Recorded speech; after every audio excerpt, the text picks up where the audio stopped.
How are ya? Alright, good little lesson today based on scales, sequencing and patterns. This is a good concept to extend ideas, get from one place to another. Great solo tool, you're looking to fill some space. Get a nice run based on a certain mode that has a lot of notes in it that's fast. Yeah, really cool tool. So let's get into it. I'm going to use an A Phrygian for this. I'm going to play this first. 3-note per string style.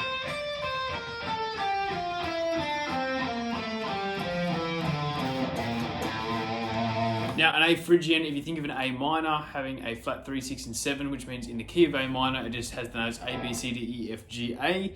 No sharps or flats. A Phrygian has a flat 2 added in, so we've got a B flat to worry about. That's it. So the A, B flat, C, D, E, F, G, A.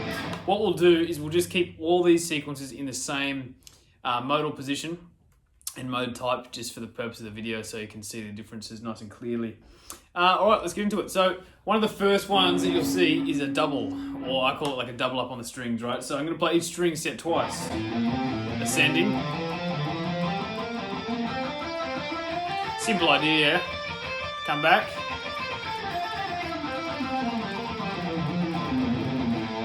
Feel 6s or 3s, 1, 2, 3, 4, 5, 6.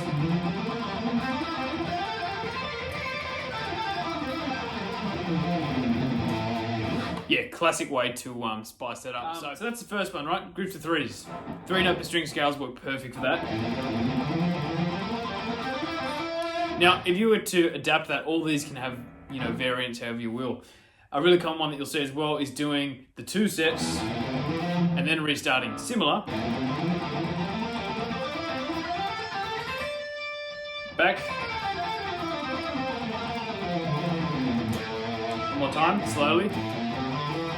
That's my sequence. Repeat.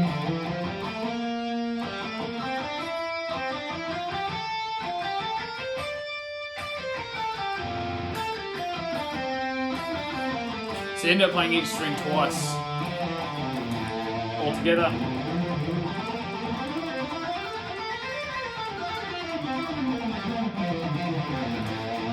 One that I really like to use with that kind of method is we actually come back and do this string that was previously played. So we go.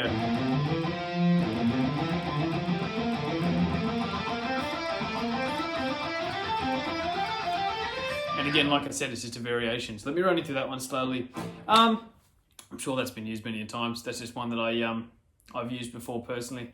Can't remember if I've seen that before somewhere or just made it, but I'm sure this has been touched many times. So let's have a look. So it's going 1, 2, 3, 4, 5, 6, 1, 2, 3, 4, 5, 6, and then I'm coming back to the string that I missed. I could do it on the first string that I played, but I'm just doing it on the next. So let's have a look. Then I go back to the string that I just played, which is the A in this case.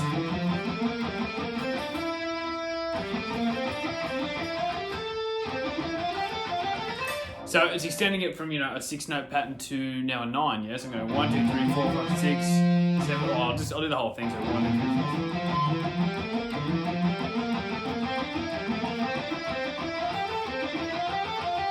4. On the way back. Making sure to accent those two.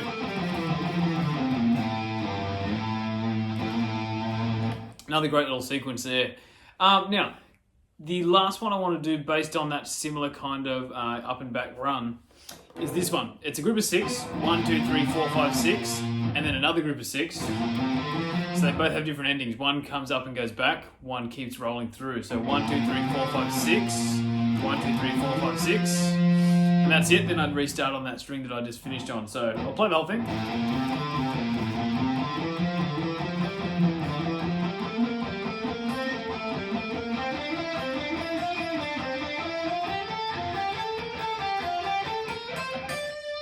Again.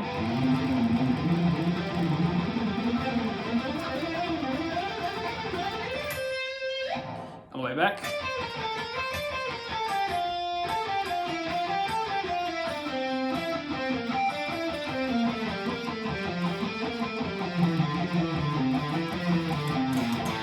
Alright, you gotta watch the fingering on the way back.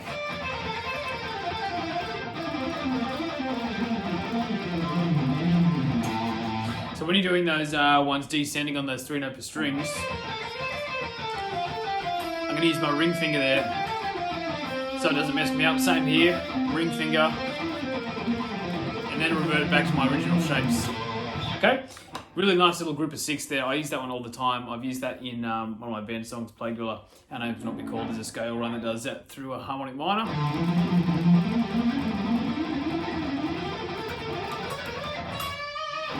At the end of a little tapping intro. So yeah, good example of just, using it in context. That one's been used heaps though. I've seen that in many songs and solos and Metal Heaven, that one. So okay, the next couple of ones I want to show you is a group of 4 and a group of 3. These are pretty commonly used as well. You'll see these all the time. So if we do our group of 4, the concept is I'm going to play 4 notes in a row, 1, 2, 3, 4, and then come back and start on what would have been my second note. Play me another 4, third note, play me another 4. So I'm gaining a note on the high end each time and losing one on the bass side. So I'll play this through slowly. 1, 2, 3, 4, accenting that 1, yeah.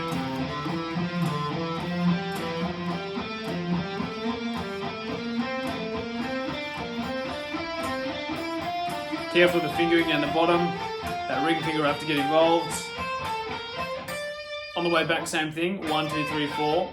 1, 2, 3, 4. So this time I gain one on the bass side, lose one on the treble. 1, 2, 3, 4. 1, 2, 3, 4. 1, 2, 3,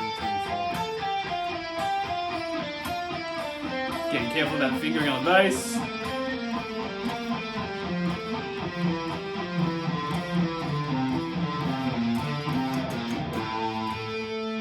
Righto? Now you can do this with any note pattern really. 4's just a comfy one. 3's are common too. I actually find in this case 3's are a little bit harder because they move back and forth more frequently because you've got less notes per sequence. So if I go 1, 2, 3, 1, 2, 3. So on.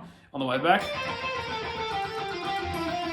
It starts sounding like a really violin line, I find, when you do the 3's and 4's, especially if you do one across a single string, which is what we're going to look at next. But yeah, now there was one more that I was going to show you guys. Oh, a string skipping one too. This is kind of like some of the first ones I showed you, just a string skip instead. So what I'm going to do, play the first string of my scale shape, then skip one, go to the next, come back to the one that I skipped.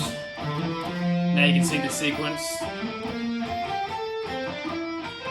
Way back.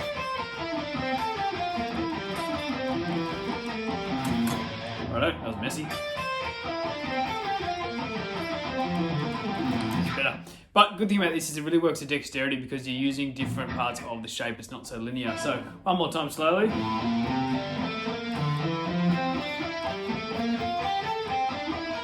Backwards.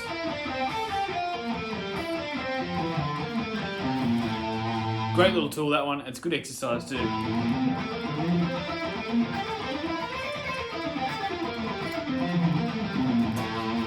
Yeah, little string skipping one to end the traditional ones. Now, the last part I want to show you too is a single string one. I think Ingve kind of stuff, he does this all the time. The variation on the pattern itself can be used however you will. What we're going to do with this is we're going to take the A note on the bottom string there and play our Phrygian scale working across. So like I said earlier, B flat's the only one we're going to worry about. All the rest are holes. So we're going to go A, B flat, C, D, E, F, G, A. B flat on the end to make it sound real Phrygian. Now, let's just go from that high octave, yeah? So check this one out. This is a cool one. I love doing these little things. It's technically a counterpoint style riff, so I'm going to go 2 each.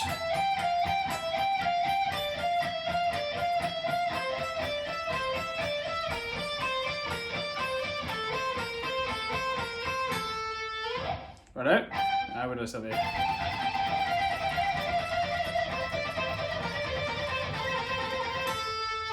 Now, you could make that however you want. You could do, or like, descends. Really common as well. And that's just going da da da da da da da da da da da. Good ascend, you know what I mean? Oops, messing up. Know what I mean? All those are great little tricks. That, I would encourage you to find your own little patterns and mess around with it. But great warm-ups too.